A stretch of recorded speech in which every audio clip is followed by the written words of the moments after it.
सभी को जय हिंद। मेरे इस प्यारे यूट्यूब चैनल पर स्वागत है। तो लगातार देख रहे किस चैनल से जीके जीएस का सीरीज दिया जाता है जो सभी परीक्षाओं के लिए महत्वपूर्ण है। तो चलिए आपकी समय की बर्बादी न करते हुए एक मोटिवेशनल कोट से शुरुआत करना चाहते हैं कि मंजिलें भी जिद्दी है, रास्ते भी जिद्दी है, देखते हैं कल क्या होगा, हौसले भी तो जिद्दी है। क्या कहें कि मंजिलें भी जिद्दी है, रास्ते भी जिद्दी है, देखते हैं कल क्या होगा, हौसले भी जिद्दी है। तो आज की इस दुनिया में, कंपटीशन की दुनिया में, आपको किसी भी एग्ज़ाम को निकालने के लिए आपको सबसे पहले आपको जिद्दी ही बनना पड़ेगा। इस बात को ध्यान रखिएगा। और मेहनत और धैर्य तो इस दुनिया में खोजता ही खोजता है, वो आप किसी भी फील्ड में रहें, मेहनत धैर्य खोजता ही खोजता है। तो चलिए आपके समय की बर्बादी न करते हुए हम सवालों से शुरुआत करते हैं। उससे बढ़ने से पहले हम आपको बता दें कि किन किन परीक्षाओं के लिए उपयोगी हो सकता है। ये सभी परीक्षाओं के लिए उपयोगी है, जैसे बीपीएससी शिक्षक भर्ती हो सकता है, दरोगा, Bihar police, Bihar SSC, railway, banking, defence और जिस भी एग्जाम में जीके जीएस का सवाल बनता है उन सभी परीक्षाओं के लिए वीडियो महत्वपूर्ण होगा। तो चलिए सीधी बात, नो बकवास पे चर्चा करते हैं। सबसे पहला सवाल आपको स्क्रीन पे नजर आ रहा होगा कि भील जनजाति किस राज्य में पाया जाता है। तो भील जनजाति जो है ये मध्य प्रदेश, गुजरात और राजस्थान में पाया जाता है। तो भील जनजाति किस राज्य में पाई जाती है? मध्य प्रदेश, गुजरात और राजस्थान में पाई जाती है। और भारत की सबसे बड़ी जनजाति भी कौन सी है? तो भारत की सबसे बड़ी जनजाति भील जनजाति है। और भील जनजाति भारत के किस राज्य में सबसे अधिक पाई जाती है? तो वो है मध्य प्रदेश में सबसे ज़्यादा पाई जाती है। लेकिन ऐसे भील जनजाति जो है वो मध्य प्रदेश में भी, गुजरात में भी, राजस्थान में भी पाई जाती है और यह भारत की सबसे बड़ी जनजाति मानी जाती है। उसके बाद मध्य प्रदेश में सर्वाधिक वन है। तो पूछेगा भारत में सर्वाधिक वन किस राज्य में है? तो भारत में सर्वाधिक वन मध्य प्रदेश राज्य में स्थित है। उसके बाद टाइगर स्टेट किसे कहते हैं? तो टाइगर स्टेट भी मध्य प्रदेश को कहते हैं। चलिए सेकंड नंबर सवालों की ओर हम लोग आगे बढ़ जाते हैं। सेकंड नंबर सवाल क्या कहता है? सेकंड नंबर सवाल आपको स्क्रीन पे नजर आ रहा होगा कि गांधी सागर बांध किस नदी पर है। तो देखिए गांधी सागर बांध हो गया, उसके बाद जवाहर सागर बांध हो गया, उसके बाद राणा प्रताप सागर बांध हो गया। गांधी सागर बांध, जवाहर सागर बांध और राणा प्रताप सागर बांध, ये तीनों बांध चंबल नदी पर है। किस नदी पर है? चंबल नदी पर है। तो गांधी सागर बांध, जवाहर सागर बांध, राणा प्रताप सागर बांध किस नदी पर है? तो चंबल नदी पर है। और नागा अर्जुन बांध किस नदी पर है? तो नागा अर्जुन बांध और अलमाटी बांध और श्री सैलम बांध, ये तीनों बांध जो है कृष्णा नदी पर है। किस नदी पर है? कृष्णा नदी पर। नागा अर्जुन बांध, अलमाटी बांध और श्री सैलम बांध,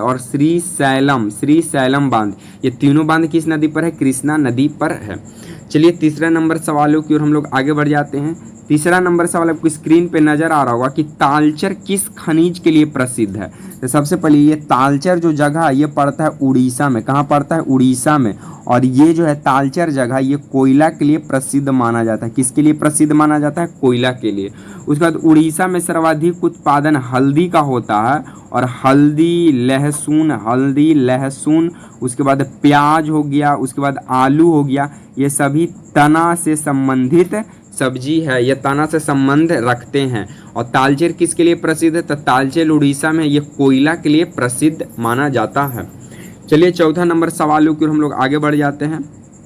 चौथा नंबर सवाल आपकी स्क्रीन पर नजर आ रहा है कि गिर राष्ट्रीय उद्यान किसके लिए प्रसिद्ध है। तो सबसे पहले ये समझिए ग से होता है गुजरात। तो गिर राष्ट्रीय उद्यान कहाँ पे है? तो गुजरात में है। गिर राष्ट्रीय उद्यान कहाँ है? गुजरात में है। और गिर राष्ट्रीय उद्यान जो है ये एशियाई शेर के लिए प्रसिद्ध है। किसके लिए प्रसिद्ध है? एशियाई शेर के लिए प्रसिद्ध है गुजरात में। तो गिर राष्ट्रीय उद्यान कहाँ है? गुजरात में। और ये किसके लिए प्रसिद्ध है? तो एशियाई शेर के लिए प्रसिद्ध है। उसके बाद भारत का सबसे पश्चिमतम बिंदु गुजरात में है, जिसका नाम है गोहर माता। जिसका क्या नाम है? गोहर माता नाम है। और ये है गुजरात में और ये भारत का पश्चिमतम बिंदु है। चलिए 5वां नंबर सवालों की ओर हम लोग आगे बढ़ जाते हैं।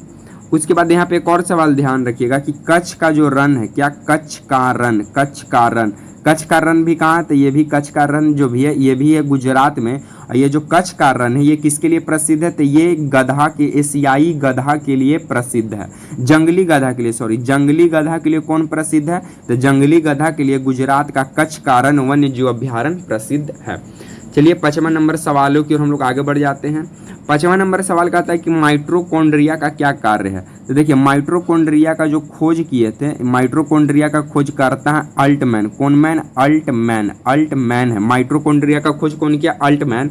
और माइटोकॉन्ड्रिया को कहा जाता है कोशिका का, किसका, कोशिका का ऊर्जागृह, कोशिका का क्या, ऊर्जागृह कहा जाता है किसे, माइटोकॉन्ड्रिया को। अब माइटोकॉन्ड्रिया के अंदर 38 एटीपी का निर्माण होता है, 38 एटीपी का निर्माण होता है और इस एटीपी को ऊर्जा का पैकेट कहते हैं, किसका पैकेट, ऊर्जा का पैकेट कहते हैं। और एटीपी का मतलब होता है एडिनोसिन ट्राइफॉस्फेट और 38 एटीपी को ऊर्जा का पैकेट कहते हैं। माइटोकॉन्ड्रिया का काम होता है क्या, तो हमारे जो भी कोशिकांग है या हमारे शरीर का जो भी अंग है उसको सर्वाधिक क्या देना है, ऊर्जा देना है, तो वो कम करेगा माइटोकॉन्ड्रिया। तो माइटोकॉन्ड्रिया जो है ऊर्जा देने का काम करता है। अब कोई फाइटर है तो उसको चाहिए हाथ में ताकत, हाथ में पहुंचाएगा ताकत को कौन, माइटोकॉन्ड्रिया। कोई धावक है तो उसको दौड़ने के लिए पैर में जरूरत है तो सबसे ज्यादा पैर में उसको ऊर्जा चाहिए, तो माइटोकॉन्ड्रिया पैर में जाकर ऊर्जा देगा। तो इसीलिए माइटोकॉन्ड्रिया को कोशिका का ऊर्जागृह कहते हैं और इसका खोज अल्टमैन किया था। माइटोकॉन्ड्रिया के अंदर 38 एटीपी का निर्माण होता है और एटीपी को ऊर्जा का पैकेट कहते हैं और एटीपी का मतलब होता है एडिनोसिन ट्राइफॉस्फेट। चलिए 6ठा नंबर हम लोग प्रश्नों की ओर आगे बढ़ जाते हैं।